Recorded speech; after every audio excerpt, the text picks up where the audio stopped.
Hello, hello, hello. Welcome to the Simply Together show. It is, I think we've got Shelley in the background. Oh, that's you nice. coming on, Shelley? Oh, there she is. Hello. She's out and about. You can always tell when she's out because her phone is up that way instead of that way. Do you know what? Go on. Where are you? I'm in my back garden. Oh, she's in her back garden. Okay. So it's a bit cloudy, a little bit cloudy. Have we got some rain coming? Some rain has been. Oh, when? When was that? Overnight. Oh, I didn't know that. We had some rain overnight, apparently. I could see it on the cars. Okay, so it's not as hot, thank the Lord, and it might do a little bit more raining. Nikki's shaking her head. You want the heat back? Well, yeah, kinda. Okay. But also, I don't like it that people are miserable about it, so that's why I'm like. Do you know where we live? We live in the UK. That is what British, English, whatever you want to call yourself, that is what they do. They moan when it's hot. They moan when it's cold. They moan when it's raining. They moan when it's snowing. They moan, right? I don't know what you're saying. You don't want people to moan. That is what they do. I know, and me I know, too, I know. Most probably. But yes. So the weather isn't like it was last week, but I'm pretty sure I saw something saying that heat is coming back. Week, so I don't know. Yeah, apparently it's coming back again next week. I don't know what's going on. Okay, so people out there, you had your first run last week, so you now need to be prepared for next week. Last week was the second run. Well, when did we have the first one? The week before, a couple of weeks before that. Have you forgotten already? Not as hot as last week. Not as hot as last week, though. We had that kind of May kind of hot. But not that May was like 31, 32 degrees. I got sunburned. I forgot. I totally forgot. So this is going to be the third lot next week. Yes. So surely there needs to be no moaning because you know it. You know how to deal with it, okay? Anyway, so how are you doing, Nikki? I'm very well, thank you. I have enjoyed the heat. Although it has been hotter in years gone by, I didn't feel as downtrodden by it as I have done. I mean, what can I say? I got sunburnt. That's a new experience for me. We like new experiences. Did you not put your factor 50 on? I did. I always have it. Oh, I have it mixed into my shea butter. Okay. Some extra on top, and still, yeah. So that's good. I'm good, thank you. I'm feeling a little bit energized since the summer solstice. I don't know if that is that, but I've definitely noticed since then I've been feeling a little bit energized, a little bit more upbeat, a little bit more motivated. Good. So, yeah, it's very good. Thank you. Shelley, how are you doing? Yeah, I've tried to take in supplements to help me because I've been feeling really tired and hair falling out and stuff. And you're really low. Your volume. Worse. And it did what? Made you worse? That's not. Yes. Oh God. It's a magnesium. It's a magnesium, but it's got loads. It's got all three magnesiums together. And I seem to be more irritated, ratty. I went to bed early, but then I woke up at 11, 12-ish and didn't go back to sleep till 4. Oh dear. You're not supposed to take it at night. Shelley, are you not supposed to take the magnesium at night? Yeah, I did take it at dinner time rather than at night time. Okay. But yeah, I did that for the last 2 days. But the whole day, during the days, yesterday I was extremely ratty. dear. Oh dear. So are you sitting outside? Are you sitting outside for a reason? Just because you're nice and warm, or you want to stay out of somebody's way, or? Well, hubby is working from home today, but he wasn't yesterday. But no, what I'm kind of trying to do today is just drink plenty and not take those tablets and see how the day goes. And what are you drinking plenty of? Squash. I've got squash. Okay. Just wanted to clarify that for our lunchtime show. Yeah, I'm not turning to wine instead. Yet. Oh my Lord. Yet. Yeah, ask me again about 8 o'clock. Okay. What about you, Cecile? How are you? I'm good. I think I got some sleep last night. That might have been the first time in a few days. I'm not moaning. That's always a good thing. I'm not moaning. Because it's, you know, when the sun is out, it just makes you feel good. You know, whether you're burning up or not, and your skin's burning is neither here nor there. But yes, it's been nice. And I had the weekend off. I had the whole weekend off. Oh wow! I totally forgot about that. Because obviously, for those who know, one of my working days is on a Saturday till 10 o'clock at night. And if I've got something particular, I have to book holiday, or I might be a little bit poorly every now and then, you know, one of those ones. But I was actually off the whole weekend, and I went out on Saturday night, and I didn't get home until 4 a.m. Oh my Lord, what is with you guys? Where did you go? Did you go to the Bob Baker thing? No. I went to a reggae thing that was on in town. And yeah, it finished at 3, and by the time dropped people off and oh my God, I popped to McDonald's and then get home. I think I went to bed. I think I actually went to bed about 4:45. The sun was starting to come up. I haven't done that for a long time. Oh my Lord, that's so funny. And that's the reason why you don't remember you was off all weekend. Yeah, most probably, because Sunday was just a bit of and I was driving, so I wasn't drinking. It wasn't one of those ones. But Sunday I did kind of drift in and out of sleep, in the bed, on top of the bed, go and get some food, come back. Yeah, it was a bit like that. But it was a good evening. Good evening and a good morning. So yes, I was busy this weekend. I was busy. Yes, it was good. Anyway, so today we're going to talk about the Prime Minister. Right, so just putting this out there, people. We're not politicians. We don't have all the answers, although we might think we do. We might have some suggestions, but I don't suppose the caretaking Prime Minister is listening to us anyway, so that's fine. But we're going to have a new Prime Minister. So Nike's got something to read out as to how this works. The fact that we end up with somebody else that we haven't chosen. Yeah, exactly. Yeah. Yep, that's the point. It's just interesting. Has it not taken over already? Right, I don't think so. Right, so I asked Google, my bestest friend after ChatGPT,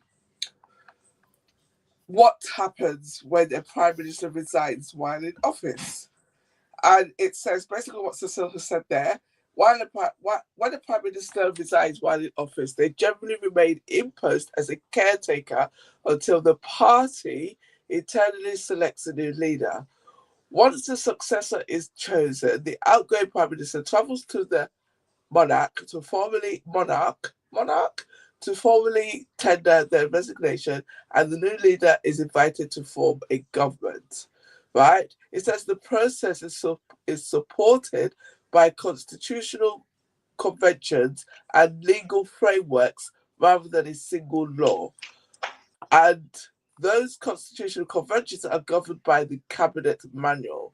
This rule dictates that a prime minister commands office only as long as they hold the confidence of the House of Commons. The convention ensures there's no constitutional vacuum, requiring the current leader to stay until the immediate successor secures that confidence. So yeah, then it goes on about sovereign's rule, continuity of legislation. The resignation does not dissolve Parliament or stop its function. Bills already progressing through the legislative process generally continue, though a new administration may alter policy priorities. And then there's caretaker government roles. So yeah, then there's all sorts of explanations. Okay. So that constitution then, and whatever else you said, something else, constitution and something else. When I'm presuming they were put in place in some year, many years ago. This is not a new thing, is it? No, it just says constitutional conventions. It doesn't say, because obviously I didn't ask about the history of it. I was just curious that time again, here we are again with a prime minister that we didn't elect. But yeah, as I'm reading that, it kind of makes me feel that actually, do we actually have the right to elect a prime minister? Is it not just about the party? It's the party. That's what it is. That it's when we are electing a party, and the party puts forward who they would want as a prime minister. Okay. So at the minute, what you're seeing as all the what could be our new prime minister, all the talk that he's doing is putting across to not only to his party but to us that what he would want to do if he was to become prime minister. Trouble is at the minute no one else has come forward to actually want to take the job. They're letting Andy have all of it at the minute. No one else has come forward and got enough. Whether they've come forward and they've not got enough ministers to back them to actually go forward for the prime minister's job, or whether no one has actually come forward, we don't know. We would never know that. Okay. But at the minute, it just looks like there's just a one person come forward, and he's doing his speeches to show what he would want to do as prime minister. Okay, so just want to say hello, Carmela. Now, this young lady, Carmela, has been touting for Mr. Starmer to go. So you've got your wish. Don't swear. How are you feeling? Are you happy now he's gone? Or he's going? He hasn't gone yet, but are you happy now he's going? He's going. Do you so has he I mean, he obviously hasn't officially resigned yet anyway, because he hasn't been to see the king. So when he goes to see the king, then he will tend his resignation. Yeah, but surely I think with that only happens after the successor is chosen. So yeah, has he not actually resigned? Okay, ask that question. So from going by what's happened before, because we have had obviously prime ministers tender resignation. I assumed it was the same as if the party was to change, that you would go in on one day and say, this is me dissolving the fact that I'm your prime minister, and the next prime minister then rolls in like a couple of hours later and it says, I'm your new prime minister. Okay. Yeah, he has resigned. Yeah, so he's at the minute he's working his notice. Okay. Yeah. So he's working his notice. That's what it basically is, from what I can work out. That it's the notice, and it would be longer if you had if your party is then having to pick between people and they've got their own voting and all that backwards and forwards with people then saying that they oh yeah, if you vote for him and if you vote for them, and you know all that kind of stuff that goes on in the campaign. Okay. But he could be out sooner. Do you think he has done that before the party does a vote of no confidence? Yeah. Me personally. He was staying on and staying on. This whole thing with the children's policy of not being online, that wasn't worked through properly for us. It worked in Australia, and I think he put that through to try and as a last Hail Mary of, look, I've got in control of everything.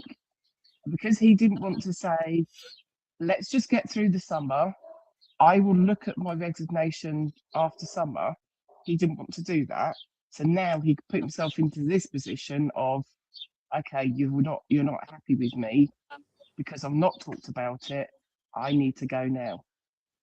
So it goes out on his terms. Interesting. Okay. See, I just go on. No, I was just going to say, I just find the timing of it all very interesting. Take on board what Shelley has said, but for me, yes, he has been ineffectual. I was very surprised by him. He's very contrary, much like the British weather to me. It's just nondescript. I don't know how to explain it. It's just nondescript. I cannot recall that he has achieved anything. Maybe he has. Maybe I just don't know, because as you know, I stopped watching the news a long time ago because it used to drive me mad. And me too. But I'm just thinking, I'm looking at that, then I'm looking at the opposition, and I'm just thinking to myself, oh my God, this is bad. This is really bad. Yeah, but isn't it always? No, always. I don't think I've ever felt this bad about it before. I remember when Gordon Brown became Prime Minister. That was another one. And I remember the vision of him walking off and him supposedly saying, good luck because there's no money left in the coffers.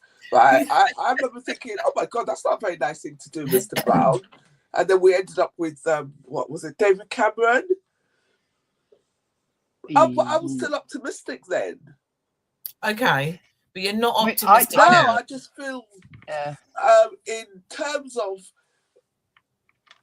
the country or being the United Kingdom or England, like you said, however you want to say, I just feel really, really gloomy. I just don't feel there's anything out there that represents how I see the UK at all. Okay. So maybe I've got to start watching the news again. Some of what's been said kind of now about Keir Starmer is the fact that, and it's true, he was never a politician. He was a lord. He became a sir, and that's how he started doing things. Yeah. But he has always said he was never a politician. He wanted to do the right thing. You saying about his nondescript. I'm going to drop my mum in it now. And it is her birthday today, so happy birthday, Mum. Happy birthday! Happy birthday! Her friends call Keir Starmer Mr. Potato Head. He's just, once you've someone said that to you, and you look at him and you go, yeah, actually, yeah. Okay. Right, so Carmela has said, well, they're all the same. They say what they think you want to hear, and they do exactly what they want when they get in. The only thing with Starmer is that he was spineless and put every other country before this country. Yes. There's some harsh words there. Spineless, Mr. Potato Head, and spineless. Okay. But what I do not understand is, was he not a human rights lawyer? Yeah, it's come from human rights. I don't know whether it was a lawyer, but yeah, it was human rights. That's how he's got into doing what he wants to do, what he was doing. So contrary. Because he wanted to make a point But then you turn around and say, well, I'm come from working class. You know, there's quite a few politicians that say that, and you think, okay, what kind of working class are What you kind of working describing? class? Yeah. Yeah. Well, yeah, but look, you know, when you it's funny actually that you said that they come from working class, because what I find you get there, and we've talked about this before on our courses and things, about the stories and the messages and the things that they tell themselves and their belief systems. And you could have, right, okay, I'm from the working class, I'm lucky, I became a lawyer, I did human rights, I became a sir, I'm now in a position, I'll get into power and I'm going to help the working class. Or you go the other way and you actually have more contempt for where you come from, and you don't do those things that you said you were going to do, because because it's a bit of a, well, I'm all right, Jack. I came from a working class. I managed to crawl my way out. So how did he get his title then? Well, I thought it was because of the work he did with the human rights. Right, okay. I don't know. I don't even claim to know. I just never had a very good feeling about him. And I was just always confused about the fact that he was a human rights lawyer, and then he did what he just behaved in a really weird way that was not conducive. See, I don't think to say this much about voting or anything. 2014 New Year's honours for his services to law and criminal justice. The honour was bestowed in recognition of his 5-year tenure, 2008 to 2013, serving as the Director of Public Prosecutions and Head of the Crown Prosecution Service. And that comes from the government website. Prior to his appointment, he had what is wrong with my pronunciation today? He had a distinguished career as a human rights lawyer and was appointed Queen's Counsel in 2002. Receiving a knighthood is a long-standing tradition for those who complete their tenure as the DPP. Oh, right, okay, so what's going to happen to that woman then? Yeah, so it's standard. So because he was the DPP, he's now been our Prime Minister for however long, and he's gonna jump ship quickly before they do a vote of no confidence, and we're now going to be stuck with somebody else. Yeah. I don't, and as I said at the start of this, I'm not a politician. Like Nikkei, I've stopped watching the news. And my thought process, and has been for a very, very long time, is that it doesn't matter who gets in, they are dealing with the crap from the previous one and the crap from the previous one. So Conservative will get in and they will then go on and on about, well, we're dealing with Labour stuff.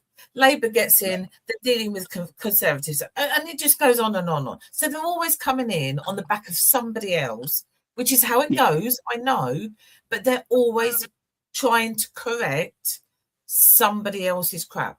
So how do we ever get a decent one then? Yeah, from a young age, I've always had like family that have sat both on Labour and on Conservative, as in who they would vote for, and so I've always had this kind of understanding of how people can feel about a party. I didn't really understand much of it, obviously, as a kid. But then I thought, well, no, I've definitely got to vote because women rights didn't have a vote, so you never vote. Yeah. Over the past few years, I've wanted an extra box on anything that I voted for. That is, yes, I have voted, but I actually don't believe in any of it. So we need a box which says, we don't believe any of it, but can we just say, yes, we voted? Yeah. So we need one of those boxes. Or it's, I voted for this person, but it's the best of the bad bunch. You know what I mean? Yeah. It's all that strategic voting, isn't it? It's very interesting. Meeny, mo. Yeah. Because it's the same. But doesn't this go back to things that we've said on the show before, where oh gosh, my train of thought is gone. Like, where we have said it's because being a politician is now a job rather than a calling.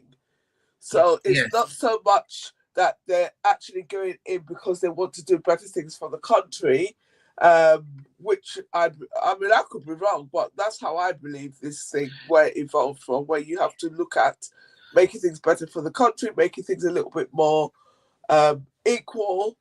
And I get it. I get that you've got to balance out the fact that some people can work hard and achieve a lot of things. You've got to balance it out against the people who don't want to do anything but want to have all of those things. I get that. But I just think because it's a job and now it can be really, really lucrative, we're not attracting the right people. Yeah, you are tied by a lot of legislation. I mean, a lot that goes through Parliament then gets stuck up when it goes through the House of Lords, for instance. Yeah. And the House of Lords doesn't represent what the country is anymore. The House of Lords is still unbalanced with people that are there because of their father and their grandfather's role. So it is the legacy that you're in the House of Lords. You haven't earned your way in there. And the whole idea, from what I remember from all that kind of stuff and talking to my nephews, is the House of Lords was always the catch-all for, if you've got party politics, the House of Lords is meant to be more of a view of the country, and should that be the best thing for the country? So it is a catch thing that things go through the House of Lords. So does that mean then that whatever it is that the Prime Minister and the party are then trying to put into place, it has to go to the House of Lords anyway? Yeah. So then that means that they're not making those decisions. Well, they are, and they've got to then make sure the law's right and all that kind of stuff. But it is just the House of Lords will then say yes or no. So the things like the dignity in dying thing, or some people will then call assisted suicide. That bill has been backwards and forwards through the Houses of Parliament. When you finally get it through the Houses of Parliament, it goes to the Lords, and it then changes at the Lords and gets thrown back, which is why it's going back through the Houses of Parliament at the minute. Hold on, Nikkei. Hold on. I just want to do this one. So, and Carmela and I we have talked about these things and have some very different views. So so we're talking about Starmer, was a human rights lawyer, please explain what he actually did for the people of this country. He's consistently put us last and destroyed what we were. Has he really? Has he destroyed what we were? I don't know. That's quite interesting, because, like I said, maybe I need to go and read some stuff, because I just always feel that regardless of whether we watch, there's so many outlets for information and stuff that's going on in this country, and I just feel really strange that I just can't say that he has done anything. And maybe that's why. Maybe because it's what Kamala says, that he's put this country last. But what exactly does that mean in that context? Because he didn't give us Brexit, which to me is one of the biggest downfalls of this country. Yeah. If anything, I'm going to contradict myself now because I've just realised something. I don't know that he's made any success, but I do believe that he has been trying to make trade deals with other countries, like with the Commonwealth and with them over the pond and stuff like that. I don't know if he's had any success. The trouble being when we didn't have any decent information given to us when it came to Brexit. Brexit was all about immigration and the not NHS. And the NHS, but it wasn't then given the full story. You wasn't then given the full story of what Brexit actually would mean, and that's what we've got at the moment. We've not got the trading with the EU anymore, so you're having more prices going up because we haven't got that trading. There was a lot to do with Brexit that it could never have been done properly. But I was just thinking, if you think back to the 80s and what the politics was like, you knew the difference between Conservative and Labour. Because of what came through from the 60s and 70s. If during the 80s you knew, do you actually really know the difference between Labour and Conservative now? Got Tony Blair, didn't it?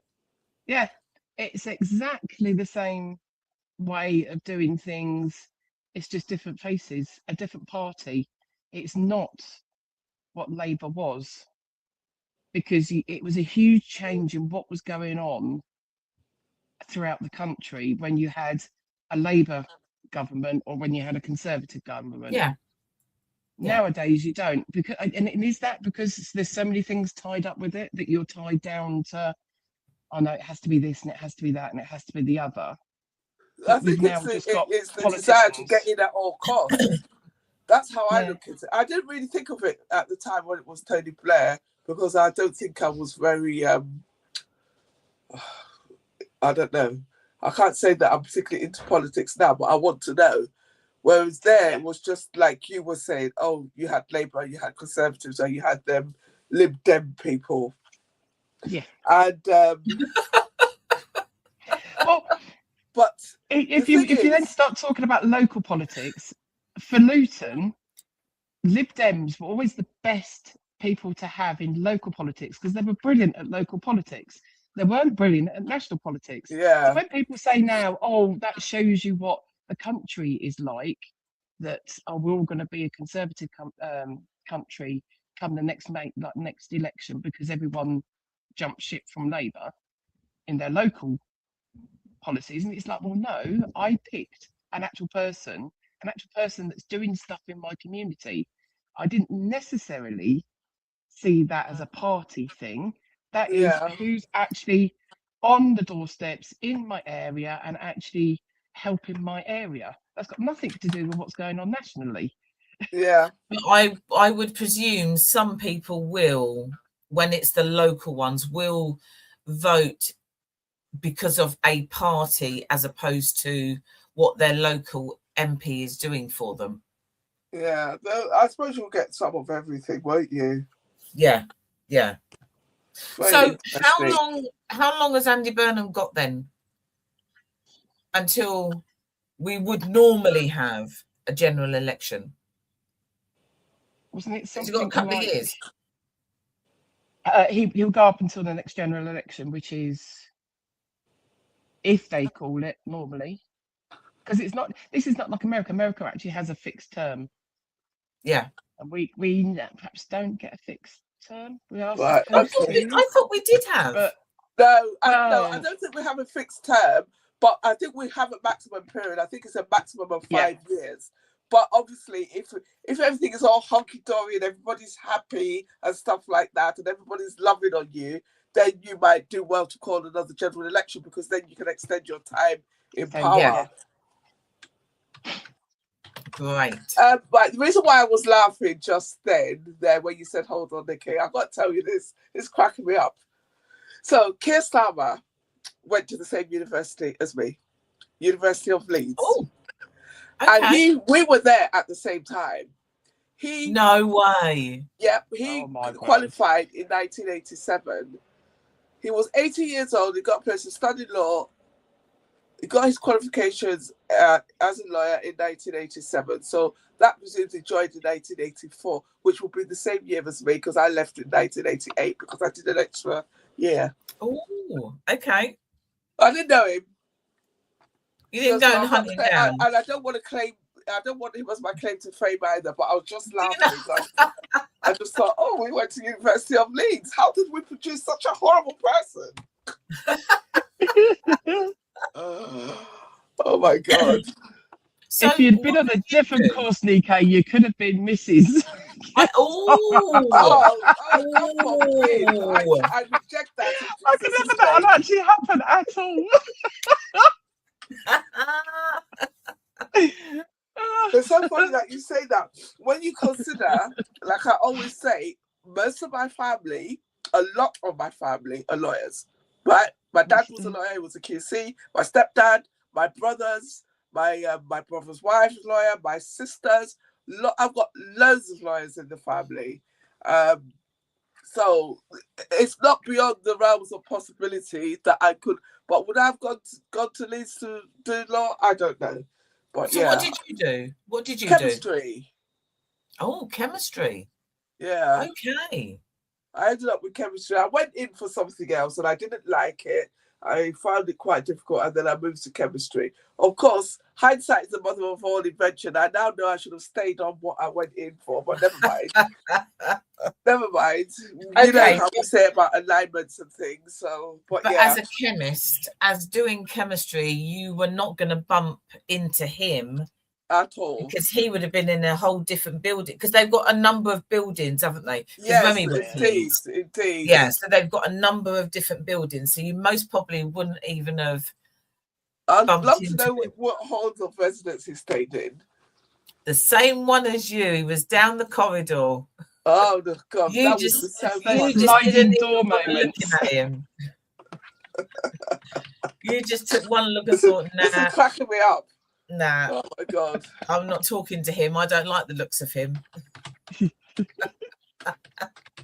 So ultimately, at some point in the next, I don't know what, weeks, maybe? Weeks, yeah. Weeks, we're going to have Andy Burnham as our new Prime Minister. And then they'll go on holiday because everything closes. And then he'll come back in September. And then it'll all be, new Prime Minister. At least if we, at the beginning, that he would still need to know who his aides will be, who his inner circle will be, and everything else. So I don't suppose they'll get much of a. He most probably already knows that. He will know who is going to be beside him. You don't put your hand in the ring, do you, without knowing who's with you?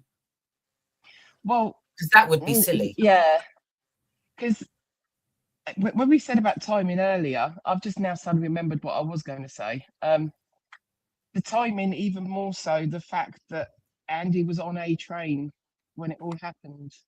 I don't know whether you knew that. Andy Burnham was coming into Parliament because he won the election.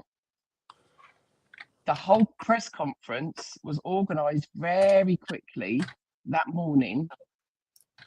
So Andy Burnham was nowhere near London. He was on a train when it actually happened. Okay. When you said about timing earlier, that was, we knew there was going to be a press conference. As soon as Andy won his local, and then was coming in the following day to be sworn in officially, everyone knew there was going to be. And like I said, he knows who he's going to have with him. Like I said, you don't put your hand in the ring, do you? Or your hat in the ring. That's what it is, hat in the ring, unless you know who's going to be beside you. Yeah. So he's already got an idea of who he's going to have there. Well, good luck to him if he doesn't. But the next general election has to be called by the August 2029. 29, so 3 more years. Yep. So it has to, regardless. Yep. Okay. However, the Prime Minister can choose to hold at any point before this. Because wasn't that always the issue with what's her face? Was it Theresa May? Who was there for a very short time? Isn't that what she did? I can't. Oh God! Honestly, you can't even make it up. It's the whole thing, isn't it? It's a whole big thing. You know, they know what they're doing and how they're doing things. They know how it's going to pan out. They see it as it's coming along, and I don't think anybody. I would be surprised if they are surprised. They must know, this isn't looking good. He needs to pull a bit more, get some things done. Otherwise he's gone, So they know what's happening. They know what's happening. Yeah. You've got people in Parliament, like, who've got these advisory roles that have been both for Conservative and for the Labour, that know how Parliament works. Yeah. So that they would, a little bit like the spin people that get in American politics, that it's just kind of, that they're thinking like 2-3 years ahead. If you do this now, if that was to move there, it's like chess players, aren't they? They kind of like jump so far ahead. Carmella's on one. Yeah, I was about to say that. I just saw that come up. What's she saying? They're all the same. They will tell you what you want to hear and then won't do anything they promise. This country has been destroyed. I think destroyed is a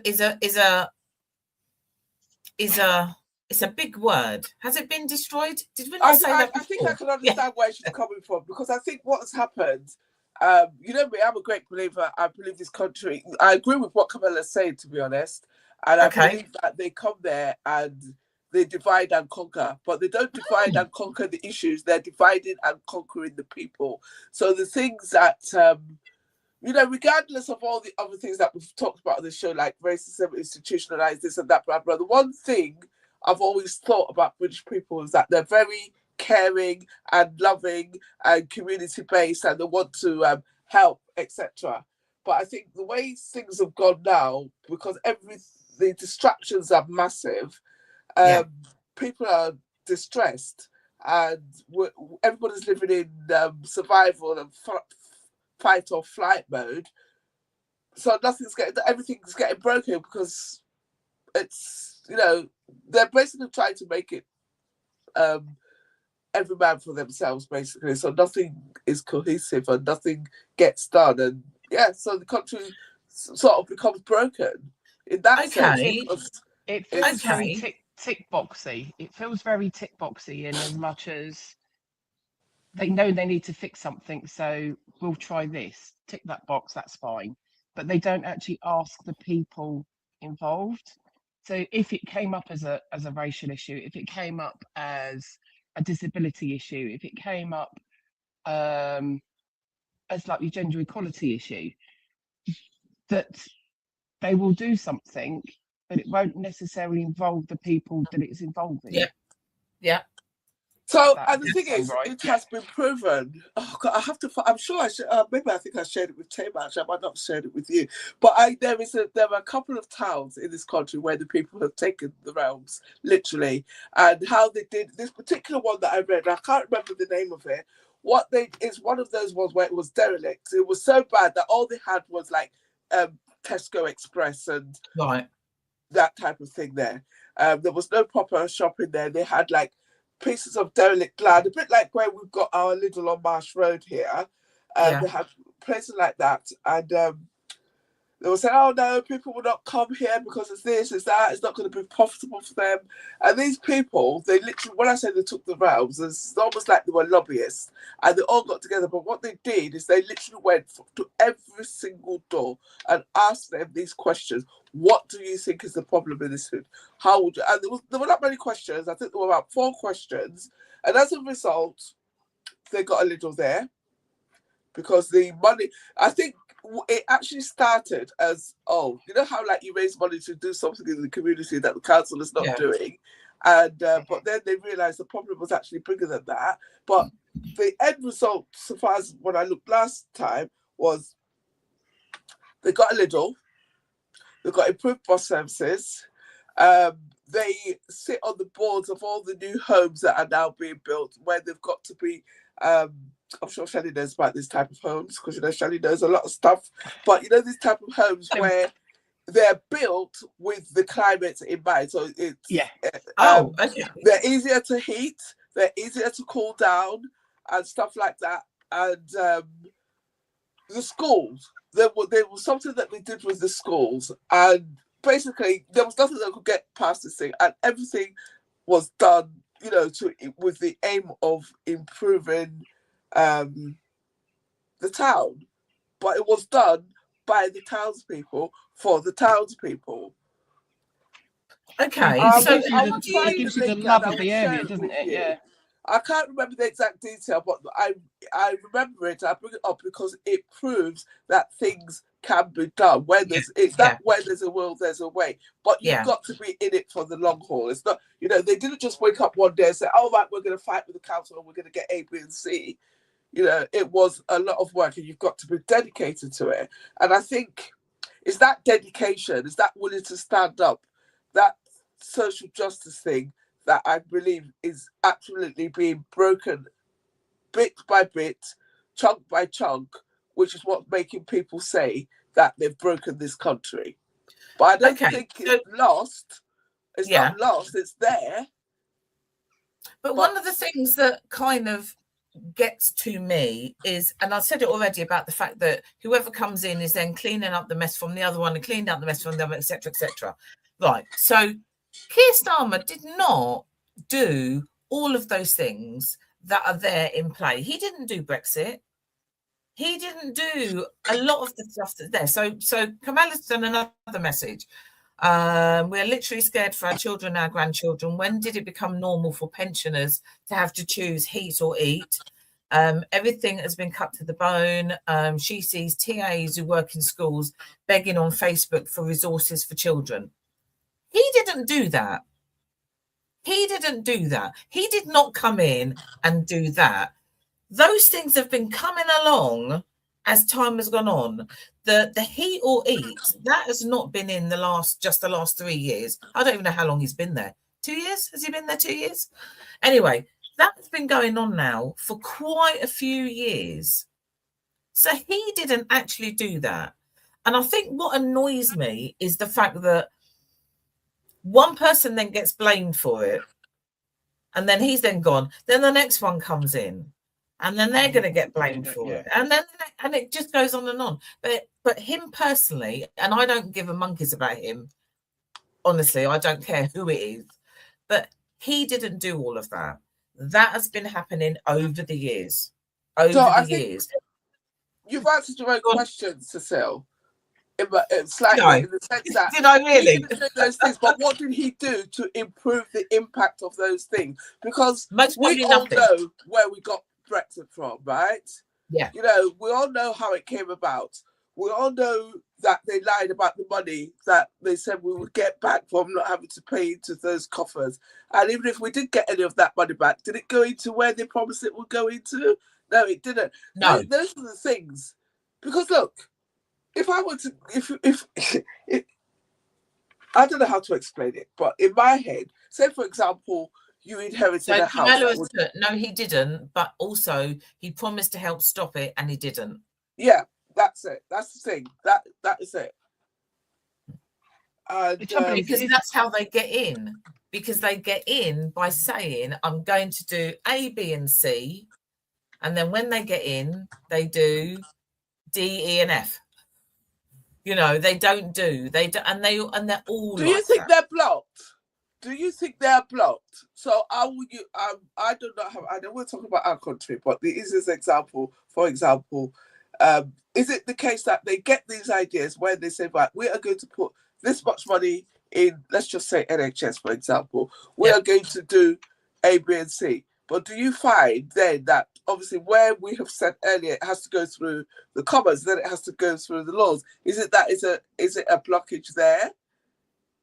Because it might be. If you speak to the elder generation, I use my mum as an example again.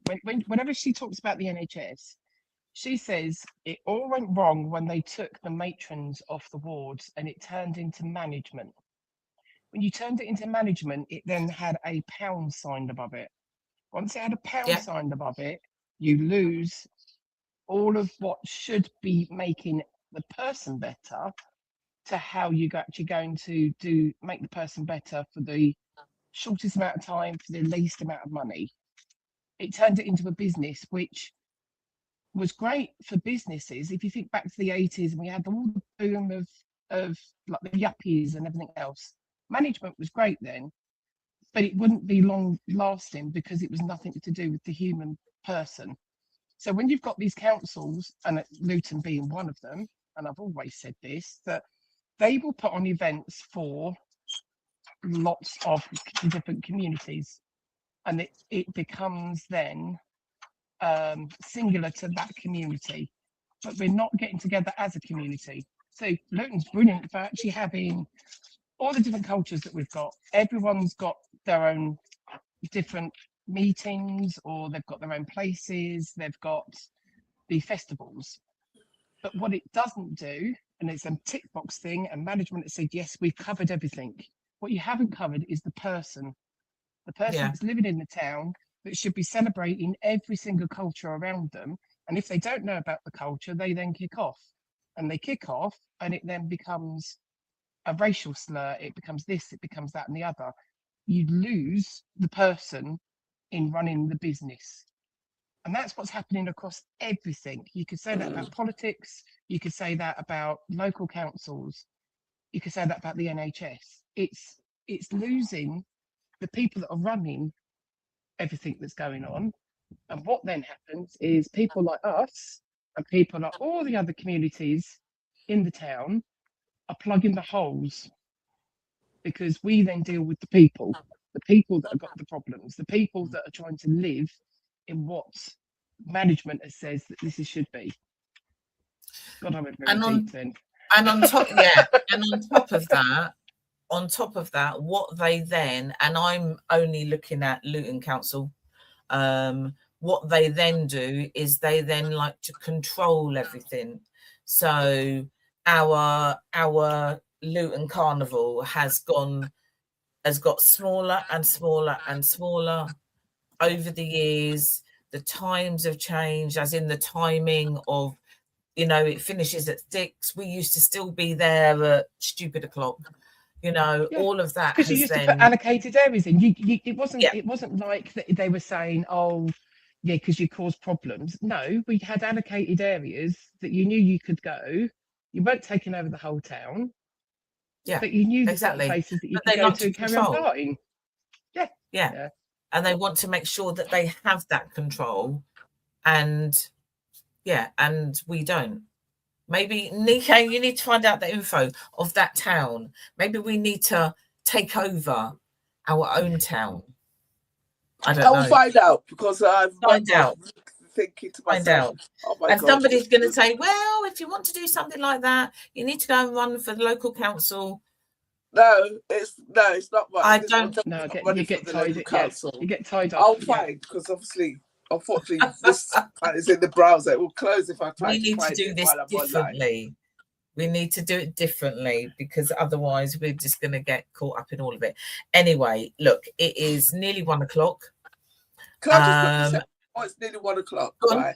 Can I just say, all the things we have described, right? It's almost like the Premier League. You know how it is with the football. When the footballers, when the team don't put your head down at me like that, Mr. Sill. It's true. What did they do? They sacked the manager. I could use Liverpool as a perfect example, right? This time last year, we lost one of our star players in a very tragic accident. And bear in mind, most of these footballers, they're quite young people. The people that died were very young. These teammates are all very young. People that they've all been in the dressing room with, they've grown up with, etc. And obviously, you've got all that grief process going on, which you will know is not a linear thing. Yeah. They didn't do well out of the blocks. Call it whatever you like. The fact of the matter is, their season was going to be very erratic, because it is what it is. They lost one of their best friends. But they didn't do well. What does Liverpool do? They sack the manager. And to me, that is quite... And like somebody said, at the end of the day, you sack the manager. Bear in mind that the manager's probably got his own grief going on. Yeah. If the football team is not a system. They're not... Although we know the players are treated like assets, but they're not. They're human beings. And that has kind of become forgotten. And I think that actually illustrates the point that Shelley was making, where, the people get lost in the management of the assets, but they're actually assigning the term asset to the wrong thing, which is not human beings. Well, we got that just now with Scotland. Scotland made it to the World Cup. That manager has got them in and around, and they made it to the World Cup. They were unfortunate with the games that they had. There wasn't anything in particular that went wrong. I don't know. There was quite a few goals went in. That's what went wrong. Who they were against, though. But yeah, it was who they were against as well. Yeah. But so the manager's got out there. It hasn't quite worked out. So by the time he comes back, I know you're sacked. Oh no, sorry, he left, but but he only was, left. That's the same. That's the same as Starmer. He has left before he's then pushed. You know, and I just don't understand. I literally, because you're not looking at the real things. I know, but I've been around football for years and years and years, and you just know as soon as something goes wrong, that manager's gone.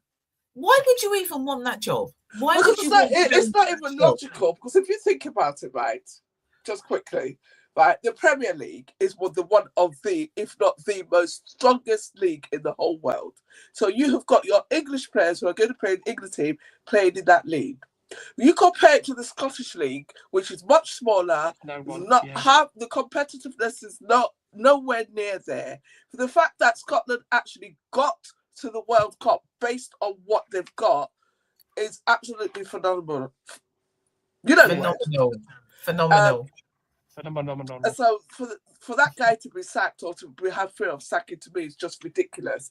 And I just think it's a really good demonstration. It is of what we're talking about. It is. It's just so.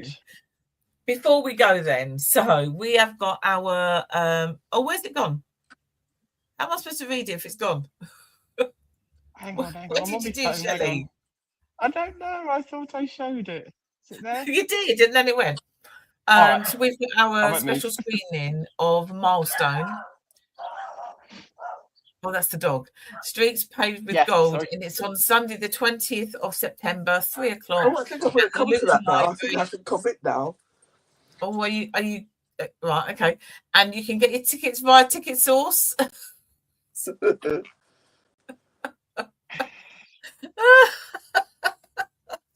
didn't touch it. I think the timer's set off on it. It's obviously got a timer.